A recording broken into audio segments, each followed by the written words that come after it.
Hello everyone. Tonight we have David coming back to chat to us about emotional eating, which I think will be super interesting. Please feel free to ask questions. It's going to be really interesting. Don't be afraid, ask questions. This is very much a conversation learning, so we're all learning together. Just ask your questions. We're reading them, so it'll be really great to have you guys interact. We'll just wait for David. I need to remember to drink more water. Does anyone else have that? Always, not forget, but a bit forget. Let me invite David.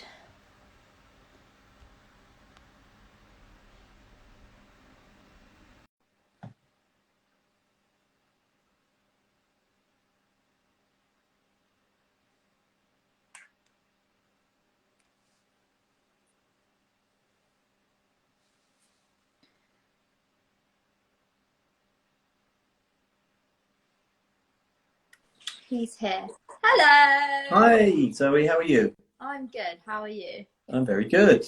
I'm excited about this evening. I know you are. It's going to be an interesting one. It is going to be an interesting one. I mean, from what we've spoken about already, it's very interesting. And it's very complex. It's really complex. So shall we start? Let's put people out of there. Say to everyone watching, please write questions because it's very much learning, and anyone has any questions, even if you think that it's silly, just ask them because we're watching. Okay. Right. What is emotional eating and how does it differ from normal eating? Okay, well, when a baby is born, when a healthy baby is born, there's a link between the subconscious part of the brain and the stomach that tells that baby when they're hungry and when they're full. Mm-hmm. So that's how babies start off. If they're hungry, they eat and eat and eat until they're full and then they stop. If they're full, then this signal gets sent from their subconscious to their stomach. And that's how it starts off. Perfectly normal. Right. But then adults come along and adults kind of screw this up. Now, the way they screw this up, okay, let me give you an example. Okay, so imagine that you are 6 months old. Mm-hmm. And today is day one, and I'm going to try you on some baby rice. So I've got a plate of baby rice here. So there we go. So I'm giving you the spoon. Okay. Now, when you are full, what do you do? So imagine here comes the spoon. If you're full up, what do you do with your head? Correct. You turn it to one side. And that means I'm full up. Mm-hmm. So then what do? I say, go on, have another spoonful. And what do you say? I say, go on, be a good girl, Zoe, have another spoonful. And then what happens? You have one more spoonful, and what do I say? Good girl. Good girl. So now you think, okay, fine, I'm a good girl. So now we clear the plate. Okay, so the plate is now cleared. Okay, and as you finish the plate, I show you the plate and I say, wow, what a great eater you are. Look at that. You're going to grow up and be a big, strong girl. So now it's day 2 of baby rice. So here we go. You're eating the baby rice. And now there's half a plate left and you're full. But I take a spoonful and I put it towards you. What do? Eat it. Correct. Why do you eat it? Because, just based on our other lives, you think that that's his mommy's going to love me if I eat all my food. What a lovely girl. Yeah. So now mummy really loves you. So now we have a problem because we have the subconscious saying you're hungry and you're full, hungry and full, which is perfect. But now we have an emotion that kicks in.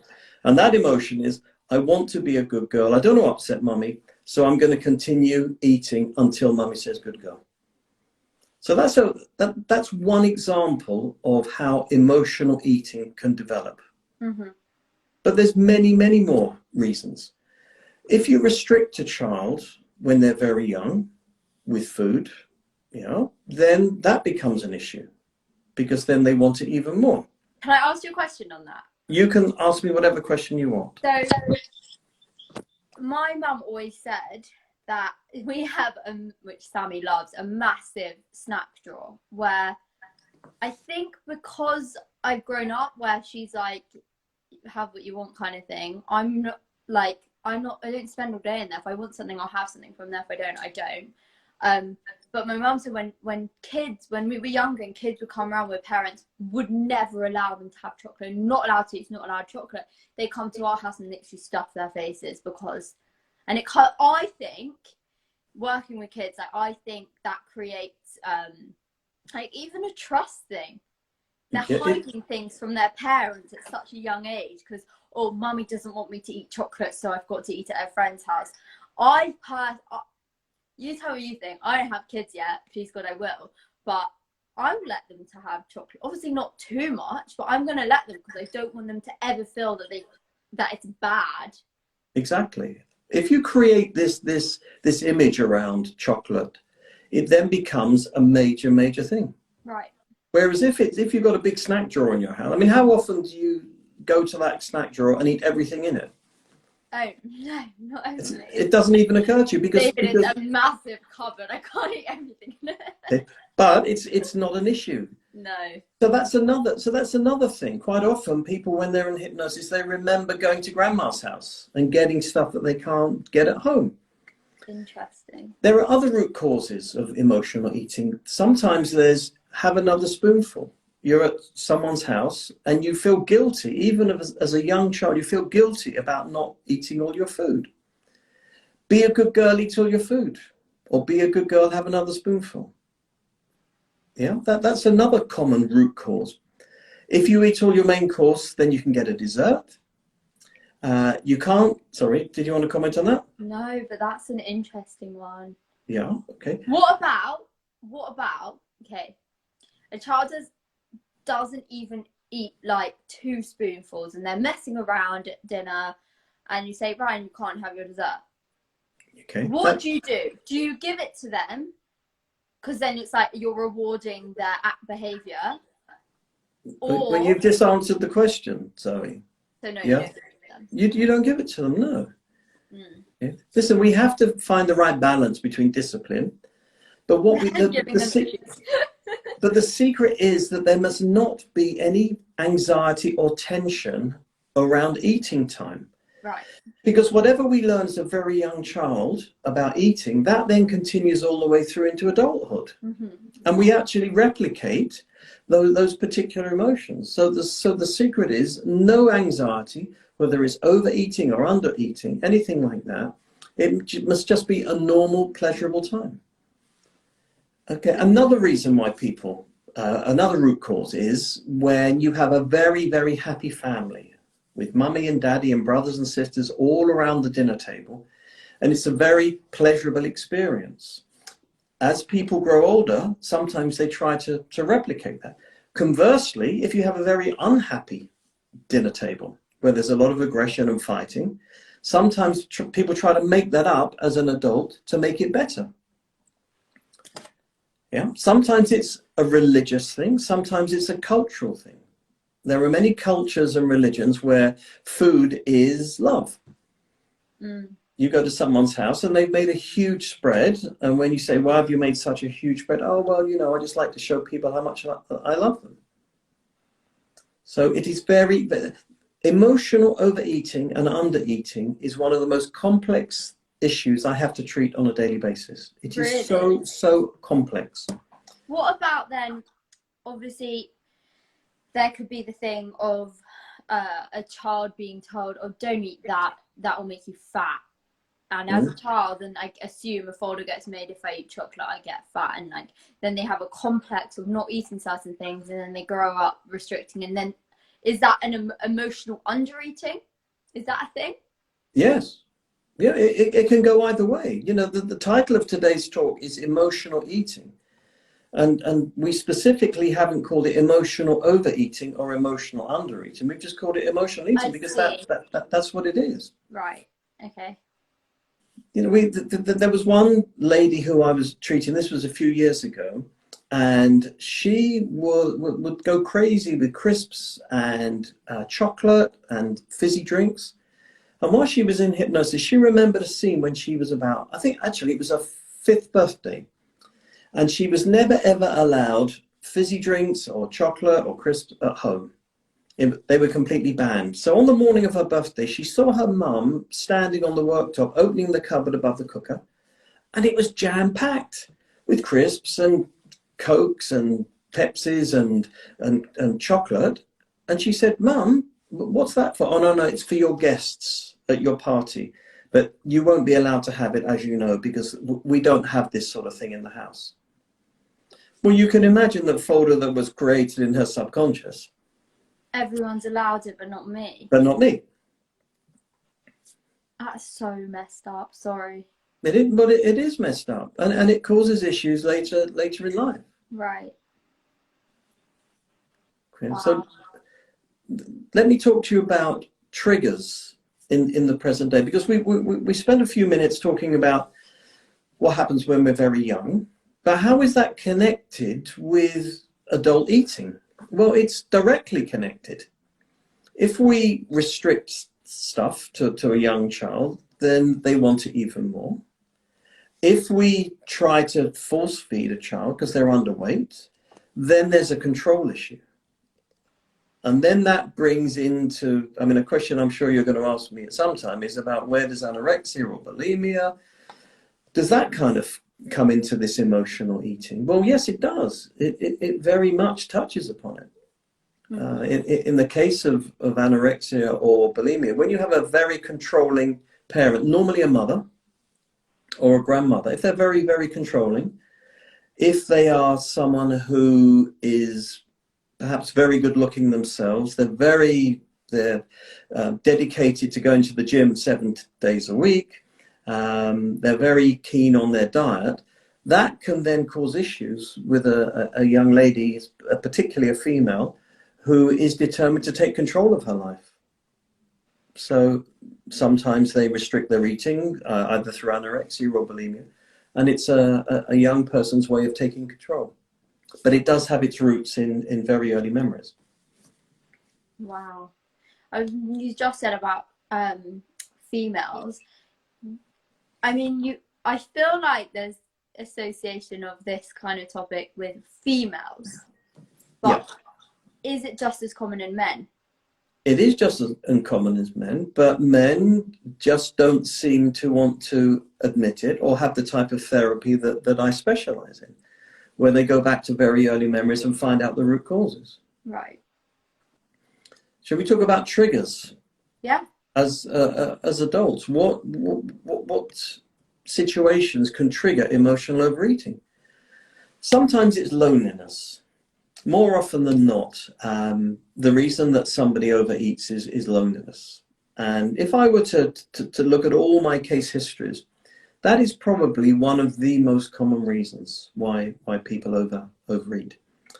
There's a lady who I treated not so long ago, and I said to her, "When do you overeat?" She said, "Well, I overeat if I've had an argument with my boyfriend and I'm sitting at home on my own." And she said, I'll make myself a huge plate of pasta. So I said, "Why do you do that?" She said, "Because I'm bored." So when she was in hypnosis, I asked her the same question. "Why do you do that?" And she said, "Because I remember when we were very young and we had a big family and we would all sit around the dinner table and it was fun. There would be laughing and joking and we'd winding each other up." And she said, "We would quite often eat pasta." And she said, "I felt very connected." So I said to her, "So why do you eat pasta in the present day if you've had an argument with your boyfriend?" She said, "Because I feel very disconnected and I want to feel connected." Recreate the memory. Correct. So that's the difference between a conscious answer, which was "I'm bored," and a subconscious answer was "I feel very disconnected and I need to feel that connection." And by eating pasta, it reminds her subconscious of these very early memories. Wow. We have a question. Does emotional eating always root from the childhood? From childhood? Always. But as I said, it can be restrictions when young, be a good girl, eat all your food, you can't leave the table. All of these things have their roots in pre-6-year-old events. And these are then carried forward into adulthood. So what about, like, you know, a child, they're fine with their eating, then they start secondary school and their friends start restricting and stuff, and then they fall into, like, that wouldn't be childhood, but then would that not be classified as emotional eating? Would that just be...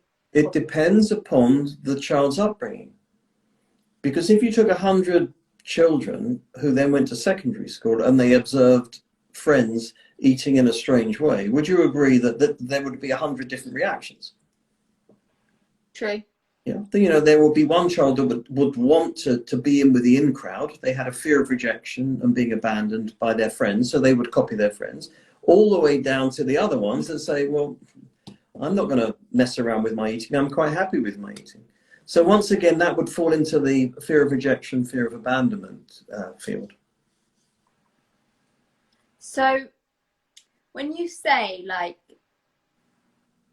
a mum will be eat more, you'll make mummy happy, clear your plate. Yeah. What emotion is that? Purely, I want someone to love me. So then the lack of is loneliness. Correct. Yeah. I see. It really is it's very, very complex, though, but it's very simple.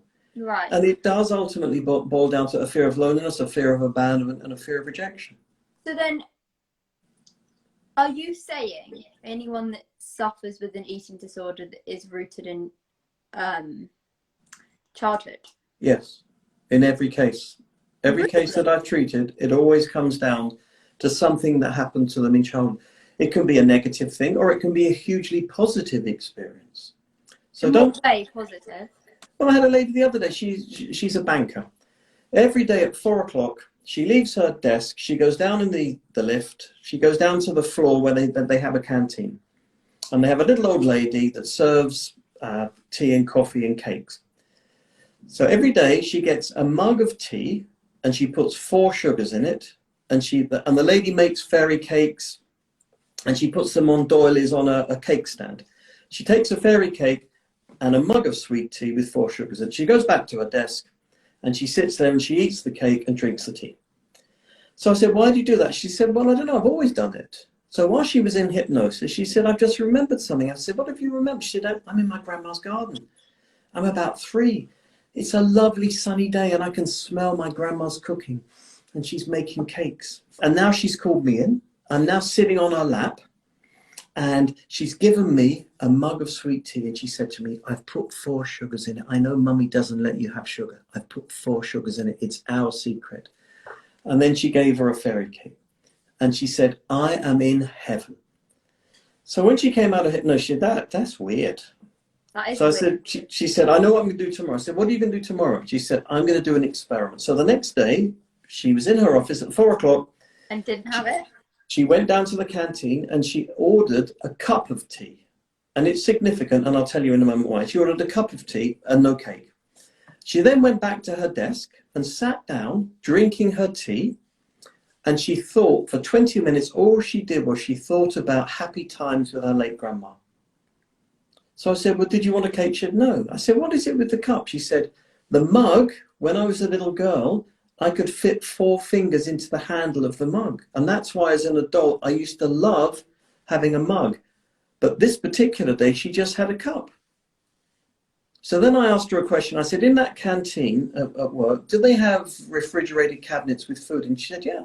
She said, there's this huge fridge and there are fairy cakes in there, but they're wrapped in cellophane. I said, why don't you have those? She said, not for £1 million would I eat one of those fairy cakes. Because it wasn't made by an old lady. And that's all it was. So, you know, sometimes when someone's in hypnosis, they go back to a trauma or a negative scene. But in that particular case, it was a really, really positive scene. So she wanted to have that feeling of... Yeah, being with her late grandma. Wow. So that's a positive in the past. You know, sometimes people self-sabotage. I treat people who are in very, very happy marriages and their husbands say, I don't care what shape you are, I will always love you. That gives their subconscious a green light to be slightly overweight And by being slightly overweight, it keeps them safe. Because in their mind, they're not going to be attracting other guys. So the husband said, I love you, I'll always love you, I don't care what shape you are. They're allowed to be slightly overweight, and in their mind, it stops guys from chatting them up, and then it keeps their marriage intact. Conversely, sometimes people who are in very unhappy marriages, they have what I call WTP, what's the point? What's the point in being slim? Because he's not attracted to me anymore. I'm not attracted to him. So then they just overeat. And that's what I call WTP. What's the point? Is it a chemical thing that food gives? Is it like obviously people can be addicted to food. Yeah. Is it that like the food, sometimes the food can give them a high? Yeah, that's possible. But have you ever walked down the street and smelt the smell coming from a kitchen window? And it reminded you of your grandma's cooking. You ever had that? Mm. Yeah. So that's, that smell gets recorded. What about, so obviously like you're saying that these memories have a folder. Can they lay dormant until something happens in the adult where it's triggered? Yes. Like what? Well, I'll give you an example. I had a guy not long ago. He had a fear of flying.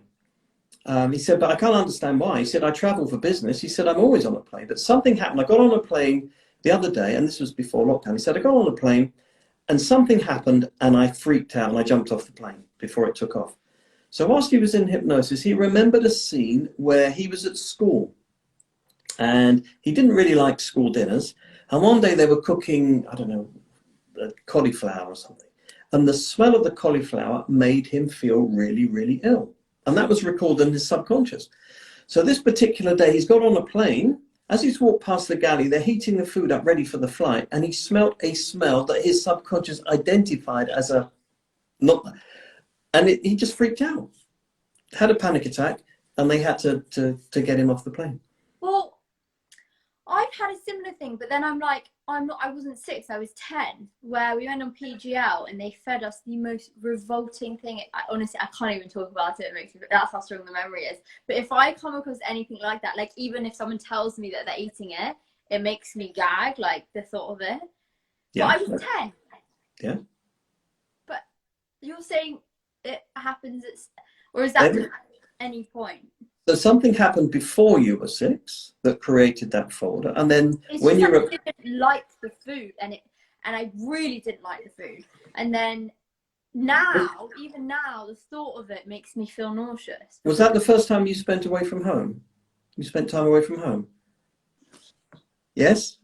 Was that a relevant question for me to ask? Very. Exactly. Okay. And that, so it's very, very relevant. There's a few years ago, I had a batch of Australian girls that I was treating.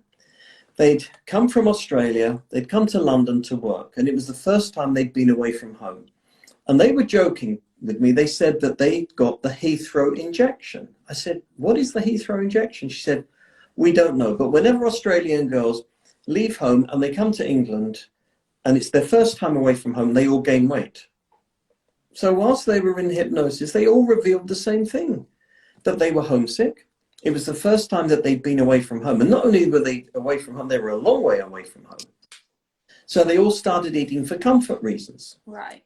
And they started eating food that their mum used to prepare for them back in Australia. So that's where the expression, the Heathrow injection, came from. Oh my gosh.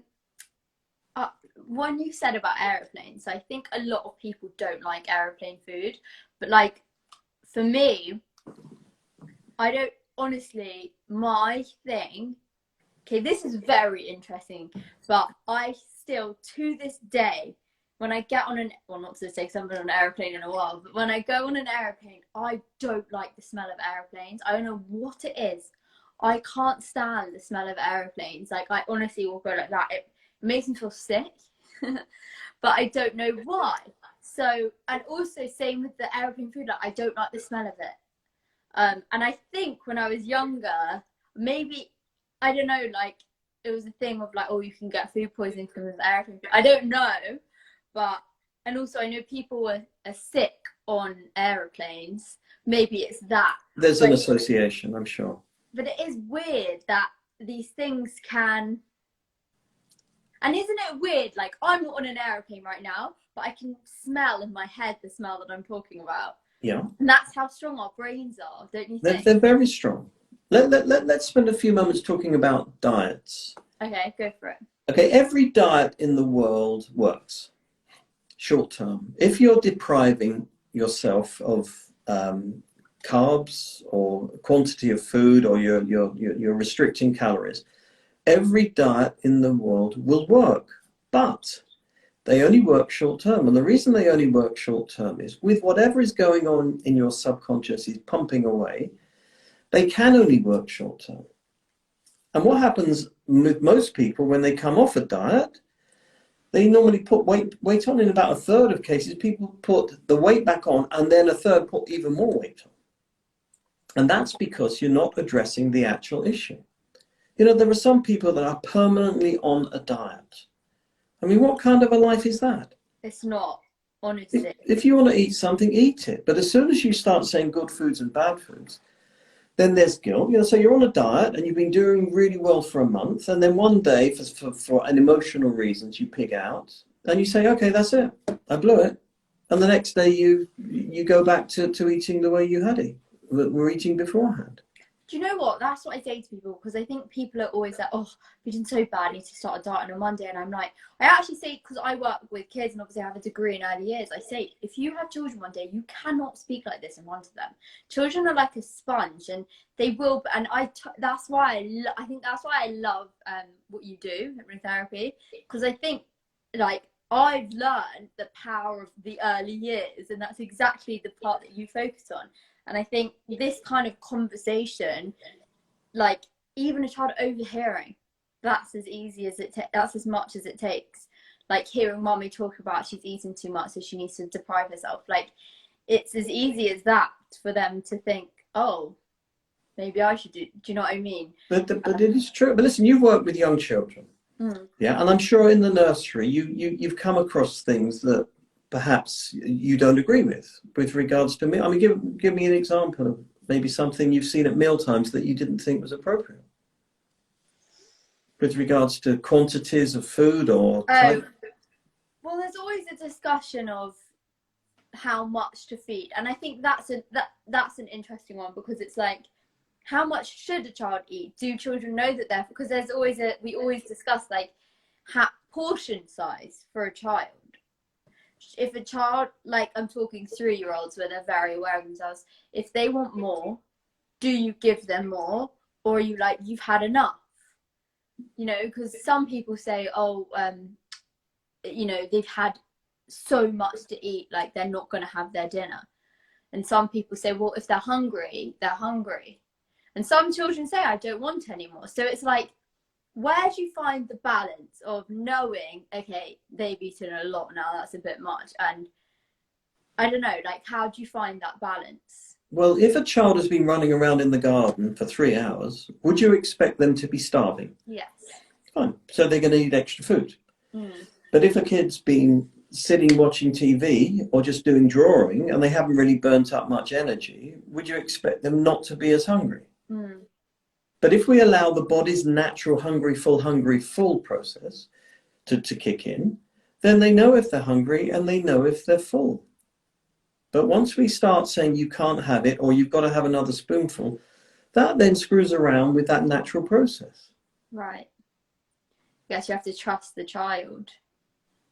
So then a child says, they're sitting at the dinner table and they want to watch TV, and they say, I don't want to eat my dinner, I want to watch TV. And you say, okay, well, like if you go and watch TV, this is it. I'm not. What do you do? Because I feel like, especially Jewish, I feel like a lot of Jewish moms or Jewish grandmas, I mean, I've grown up like this, I see it with my dog. My grandma with my dog, oh my God, he's hungry, he has to eat. And I'm like, he's just had, honestly, a bone and his dinner. But like, I feel like it's always, don't let them go hungry. But then obviously it's as you said, the fine line where it's like, well, they need to learn. If they don't sit at the dinner table and they don't want their food and they go and watch TV when they've been asked to eat dinner, then they're not going to have dinner. But how do you find that balance? Because you don't want your child not to eat. But it's a question of education, and it's a question of starting very, very young, and I mean very young. Imagine that you have a child that is sitting in a pizza restaurant and they've got an iPad right in front of their eyes. Yeah. They're just looking at the iPad. They're not listening to their stomach. They're not listening to am I full? Am I hungry? They're not even listening. Okay? Because all they're doing is just watching whatever's on the screen. It's not teaching them good manners. It's not teaching them social skills. And they're going to end up eating, the whole pizza. They don't need to eat it. Right. And similarly, when a child from a very early age is in their high chair and they're at a family dinner table, then they join in. It has to be a non-stressful, wonderful Once they're a bit older and they're, let's say, 4 or 5, and their kid having a tantrum at dinner and they said, I don't want to eat this, I don't want to eat this, I want to go and play with my toys. What do you do? Well, it's a discipline issue. But if you say, no, you have to eat your dinner, is that going to cause a problem? No, you sit at the table. If you don't want to eat your dinner, that's fine. But you just have to sit at the table and be with everybody else. Okay. But you don't make an issue about the food. You've got to eat the food. Right. So why does your grandma want to give your dog more food? I mean, giving a dog a smoked salmon bagel is not a good idea. Well, it can't actually have smoked salmon. Did you know that? No, but it proves that she loves him. And that's what your grandma's trying to do, is prove she loves the dog. Honestly, he'll go round, she'll give him a rich tea biscuit, and I'm like, Grandma, enough. Like, a bit, I'm talking about the circular ones. She's like, oh, he wants more, because obviously the dogs give you the eyes. And then she's like, oh, let me give him another one. And I'm like, no, he doesn't need it. But it's the same principle. It's the same principle. And like, as you said about the grandma, I feel like, there's this thing, like, you go to grandmas and you eat a lot because grandmas love to feed. I just think that's the thing. Grandmas love to make sure their grandchildren are fed. Yes, because it's called love. We were at a dinner a couple of years ago, my wife and I, and there were quite a few people at the table, and there was a girl sitting opposite me. She was about 6. And there was a woman either side of her, and this little girl was eating so quick.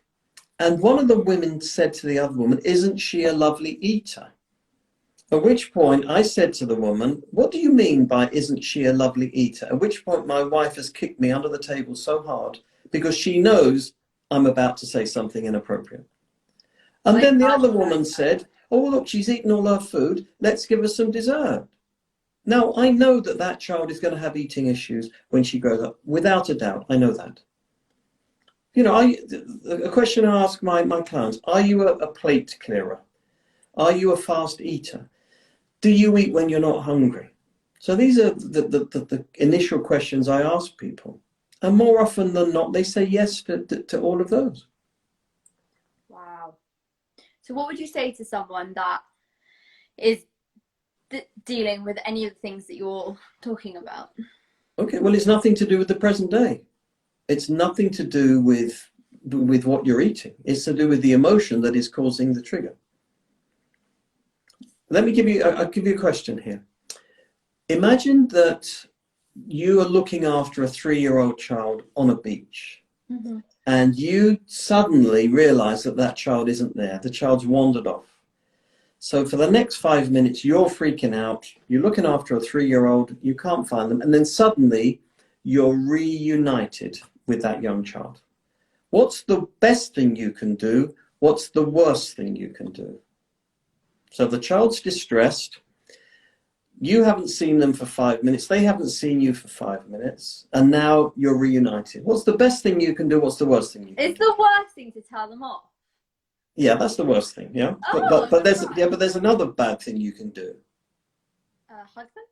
No. What happens if you buy them an ice cream? Oh. Yeah, that's the worst. If a child is lost, so if and the then child you're has to run away, you finally buy them an ice cream. What folder does that create when I? Okay, so when you're 25 years old and you've had an argument with your boyfriend and he's stormed off and you're left alone at home, yeah, you go to the fridge and get out a tub of Ben and Jerry's, don't you? Oh, because that's what you had when you were younger. Yes. And do you put that tub of Ben and Jerry's on a nice white plate and eat it with a... No, you don't. You stand there and you eat it from the tub. What? Because why? Well, because it doesn't have the same emotional effect if you put it on a clean white plate, does it? What? Because of that childhood memory? Yes. Wow. Quite a few people that come to see me have a thing about crisps. Okay. And depending upon their age, I asked them if they were feeling really, really emotional, what flavour crisps would they turn to? And if they are, I'm 64 now. So if I were to ask someone... No, you're not. Are you actually? I am, yeah. So if I were to ask someone, a client who was 64, what crisps would you eat? They would only ever give me 3 answers. Ready salted. Ready salted, cheese and onion, and... Sauce and vinegar. Oh, vinegar, yes. Because those were what available when those were what available, yeah. Ah! I'm sorry, I'm doing well here, aren't I? You're doing very well. And if someone is probably 45, 50, they would then add prawn cocktail. I was just about to say, would they add prawn cocktail? And then if they were slightly younger, okay, they would say Monster Munch. What flavour? What? I forgot the flavour. But... Pickled onion. Oh, yes! Yes, them. Exactly. Like, you're getting emotional here. I haven't had them in years. I love. But we're talking about food, and this is where the connections are. Right. Let me give you another reason why people overeat. There are some ladies who, and it is normally ladies, but it's guys as well, who have a fear of going into a relationship and subsequently being dumped. So these particular people end up being very overweight. They become very obese because it keeps them safe. Because they think if they are obese, nobody is going to come into their lives. Therefore, they're safe. They're safe from the rejection. They're safe from the potential of rejection at a later stage. Oh my gosh! So they're before that they can get rejected, they're making sure that they can't. That is so deep and wow. But there are some people that you know maybe who tell you every week that they're starting, they're perhaps obese, male or female, and they tell you every week, I'm starting a new diet, I've got to lose weight, I'm so determined to lose weight, I've got to lose weight. And that's what they're saying consciously. Subconsciously, they're saying, I don't want to lose weight, because if I lose weight, I'll become attractive, I'll get into a relationship, and 3 months down the road, he or she will dump me. That's really crazy, wow. There are some people, they lose weight, they get to a certain point, and their best friend might say to them, wow, you're looking so great, you're looking so sexy. That comment can immediately cause them to hit the cookie jar. What? Oh, because of what you just said. Because they don't want to be slim and sexy or whatever. Because their subconscious goes into free-fall panic. Wow. How are we doing so far? Is this completely nuts, or is this no, it's so interesting. We've got some questions.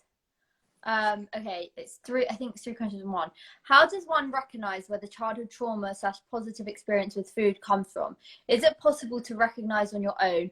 And once it is recognized, how can you stop if it causes you comfort?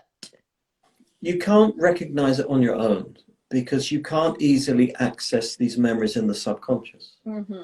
So that's the whole principle of the therapy that I do. Whilst you're in hypnosis, you become that little child, and you really do feel whatever that little child felt.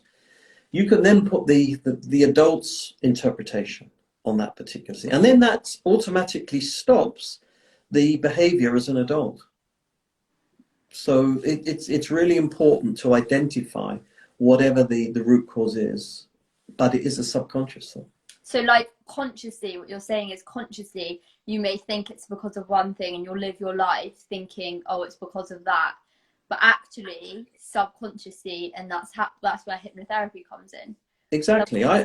Many years ago, I was commissioned by Cadbury's to do a report into why people eat flake. So we got 40 people. As in the chocolate flakes? As in the chocolate flake, the chocolate bar. So we got 40 people, and individually I asked them why they ate flake, and they gave me their conscious answer. I then took them into hypnosis individually and asked them the same question. So one particular lady, and I have this on video, which I showed to the Cadbury's executives because they didn't believe me. And I said, well, this is exactly what happened. So I asked the lady, why do you eat flake? She said, I eat flake when I'm bored.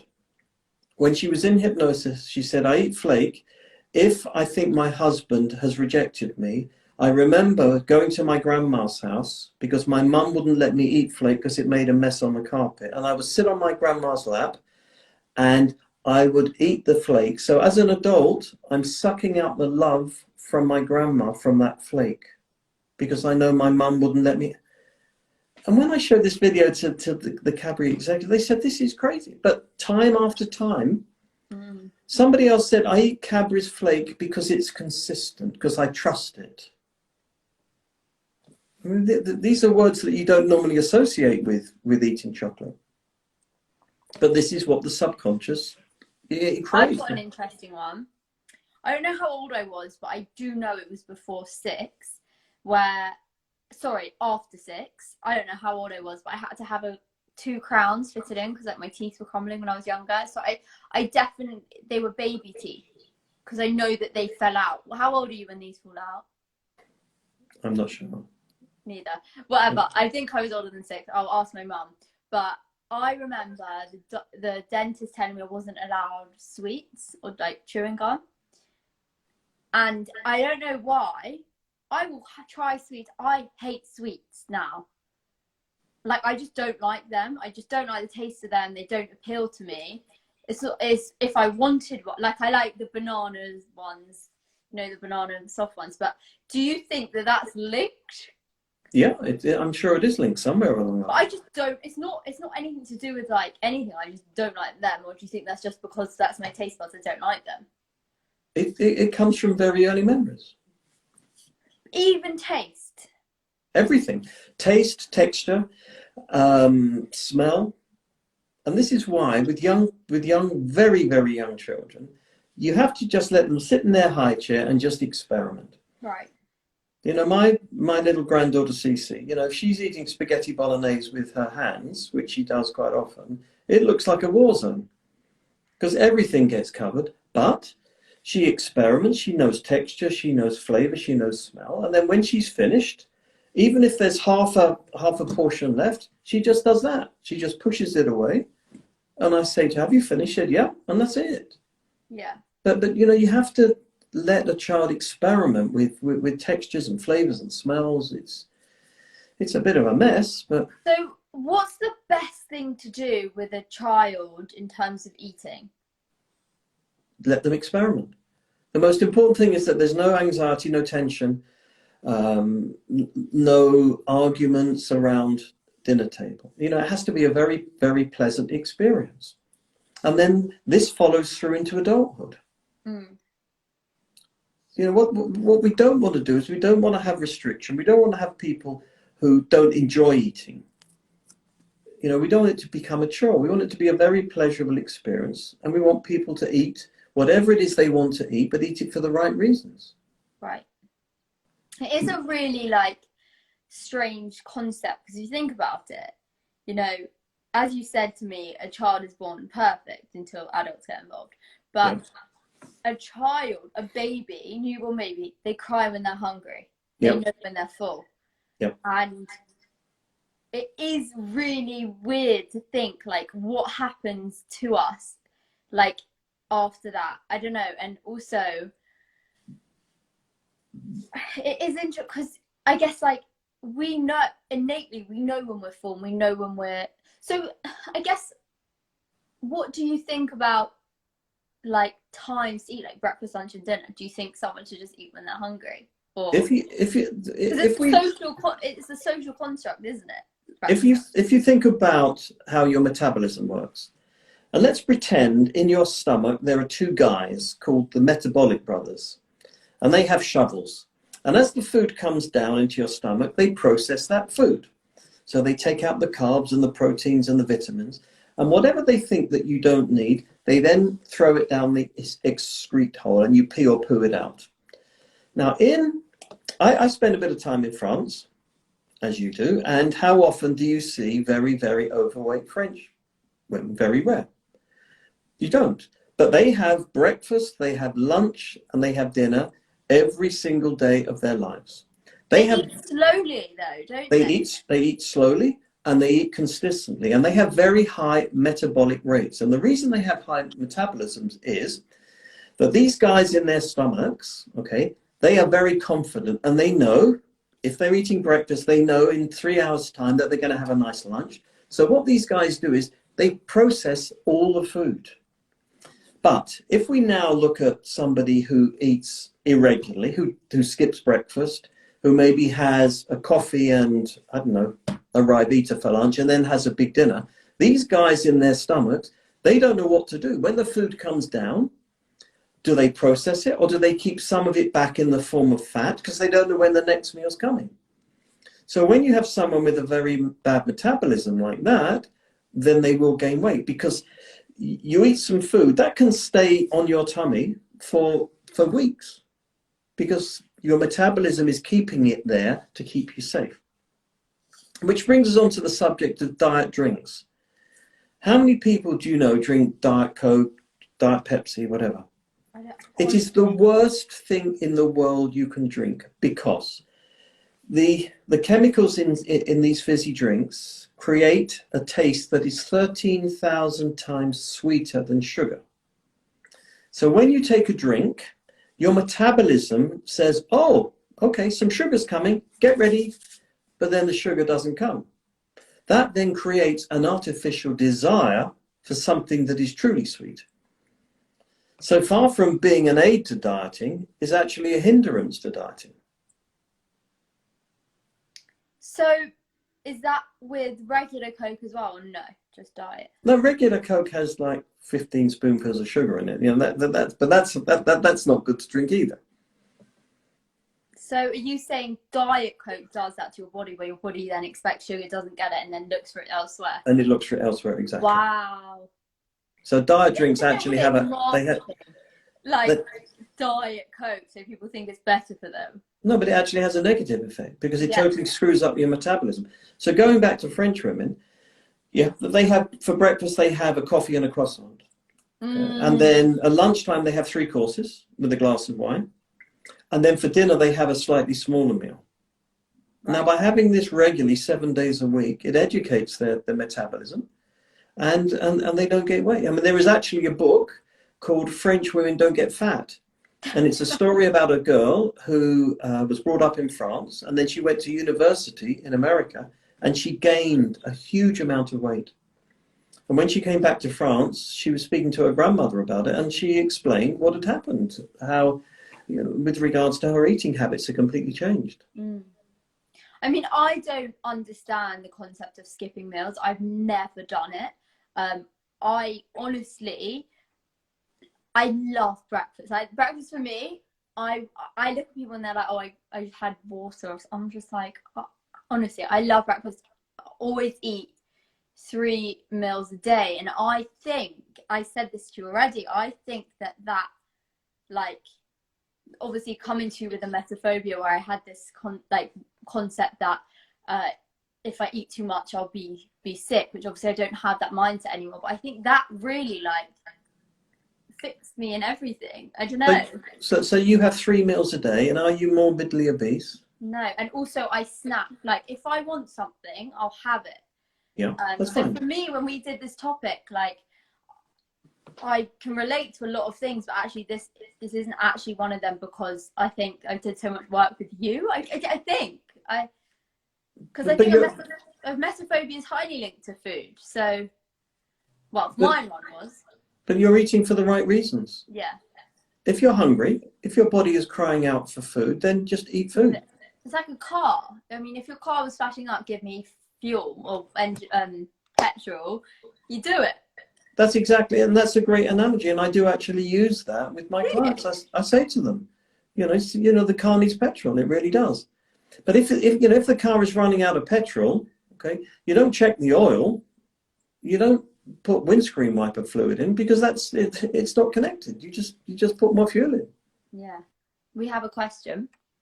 What about the mothers who worry about their child getting a sugar rush, and what they may have to deal with being hyper, etc., should a mother put themselves before their child's craving for a sweet? Oh, that is a good question. Sorry, just I didn't. Say it again. Yeah, yes, please. Yeah. What about mothers who worry about their child getting a sugar rush and what they may have to deal with, like when the child is hyper after having loads of sugar? Should a mother put themselves before their child's craving for a sweet? So I think what she means is when you give when a child has a lot of sugar, they're really hyper, they may not go to bed as normal. So should a mum say, oh, I don't want to deal with that, so I'm not going to give it to them? But surely that goes back to earlier years. I mean, if a child is addicted to sugar or sweets, then perhaps that's something that the child learned at a much earlier age. And if there's a time after which you can't have sugar, but then the child will learn that once again from an early age. So how do you give a child a normal view of food where, you know, because like you don't want them to feel like they can't have it, but you don't want them to have too much, and you don't want to say the wrong thing. So what is the best way, like, for them to know, like, I can't have too much sugar because of this, but it's okay. Okay, I'll give you, oh my gosh, I can't believe I haven't spoken to this about you before. So I had to do a science activity with children at nursery, and I saw on Pinterest healthy versus unhealthy foods. And I spoke to the manager who her child went there at the time, and I said, I don't want to use those words because I'm scared it's going to give them like a complex, like this is good for me, this is not. So we came up with the idea of saying things I should have lots of, things I can have, but not too much. So I emphasized that they can still have it. So we had all the toy foods out, like we had chocolate, cupcakes, we also had vegetables, we had like burgers, whatever. And they had to say, like, I can have, this is my dinner, and this is something I can have afterwards or whatever. But how can you, because I was really scared. I was like, I don't want to give them a complex. I made sure that I was like, you can have this, but can you have 10 cupcakes for dinner? And they were like, no. And I was like, right, well, but can you have it? They were like, yeah, I can have a cupcake. So I like made sure, because I was like, oh my God, I don't want to give these children a... But that's a balance. But that's a balance, though, and that's what we're talking about. I mean, if you positively reinforce healthy eating, but you don't need to call it that. But if you make eating vegetables fun for children, then they naturally develop a liking for vegetables, for example, or healthy food. But you make it a positive experience. You don't force feed carrots, you know, down a child's throat and say they've got to eat it, because then they'll never eat them. Right. But if you make it a fun experience, then they'll want to do it even more.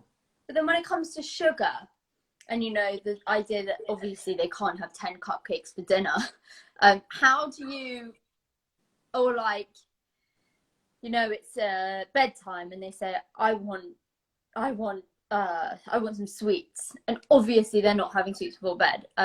But how do you phrase it so that they don't get like a complex? But this has to be done from a very early age, and children have to understand when they can and when they can't. Yeah. But like, so why don't you eat all the sweets in your goodie drawer? Because you've been educated that you know it's there if you need it, but you know there are times when you shouldn't really eat it. True. It's a balance. The whole thing is a balance, but this balance has to be without tension, without anxiety, without stress. Right. Are there any other questions? So some may be better eating 2,000 calories a day, but within a regular eating pattern, within a regular eating pattern, rather than 1,500 calories a day, but eaten sporadically and irregularly. I don't know what that means. Yeah, it's best to eat regularly. It's best to listen. It's best to truly listen to your body. Right.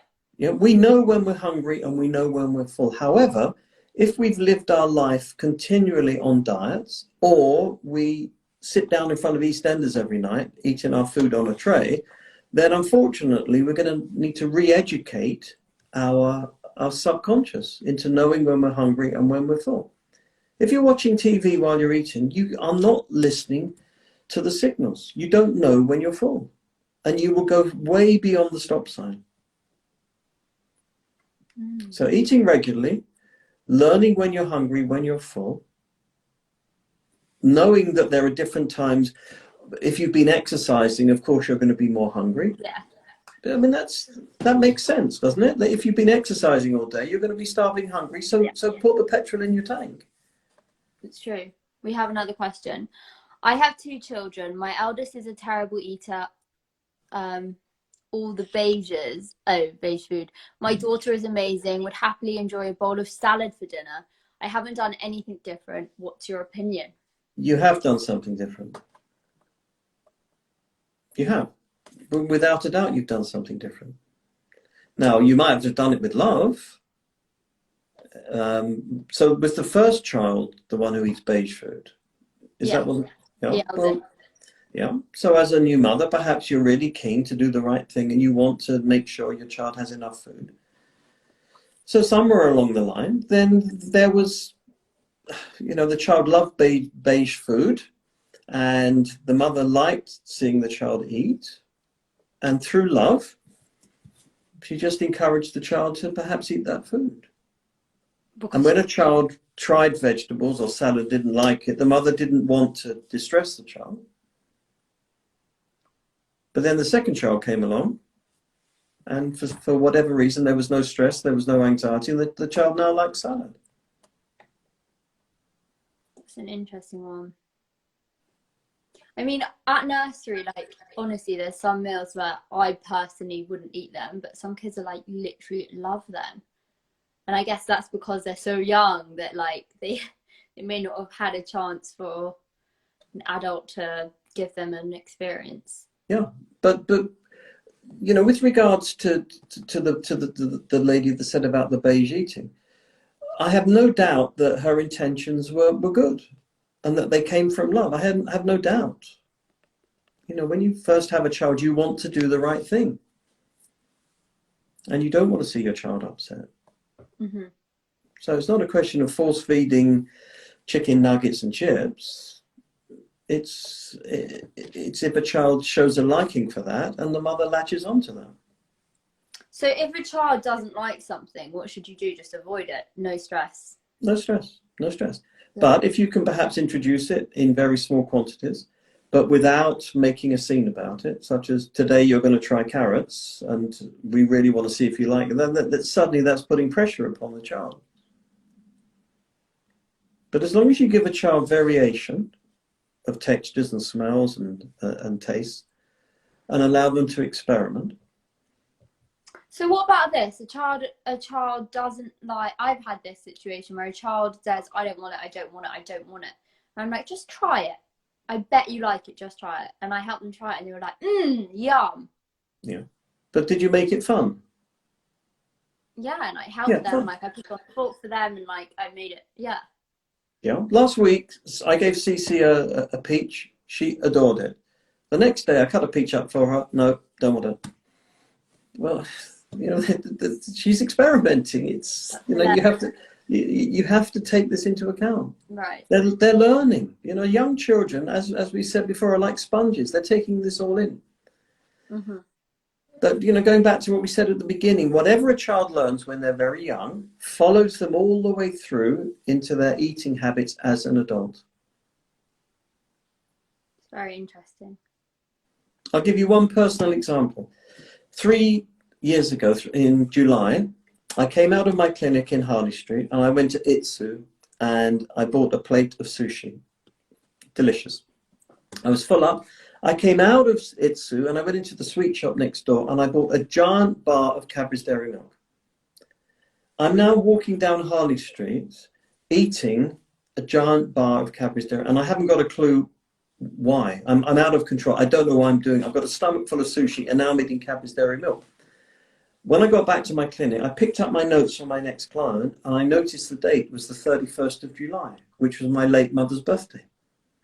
And I remembered that in the winter, on the weekend, if it was cold and snowing and raining, my mum used to go out and buy a giant bar of Cadbury's Dairy Milk and we used to sit on the sofa, cuddled up with a duvet over us, watching old movies. Now, consciously, I didn't have a clue why I had a mouthful of Cadbury's Dairy Milk. But subconsciously, my subconscious knew about it. Oh, I love that. That's actually a really nice story. But did I need, no, then I put it in the bin. I didn't need it anymore. Once I understood what it was, I didn't need it anymore. Wow, though, that's a really nice story. But it's the power of the mind. Are there any more questions? I don't think so. I have no more questions. But okay, a couple of questions came up on my poll this week.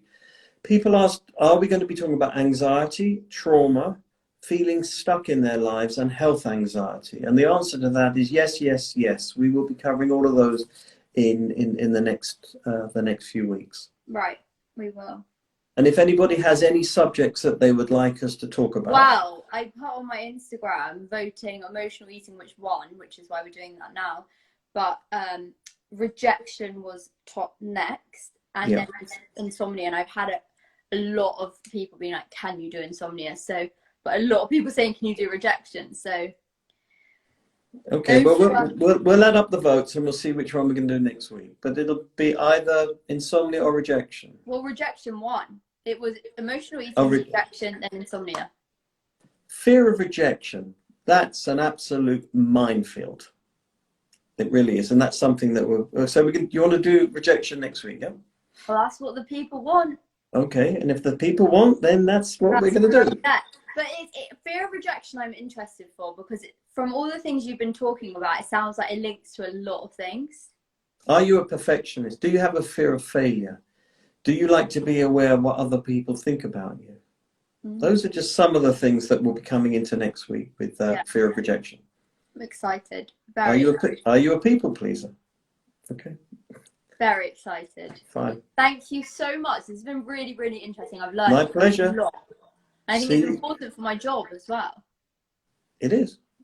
That is important for a lot of people. See you next week. See you next week. Thank you so much. Bye. Bye. And you.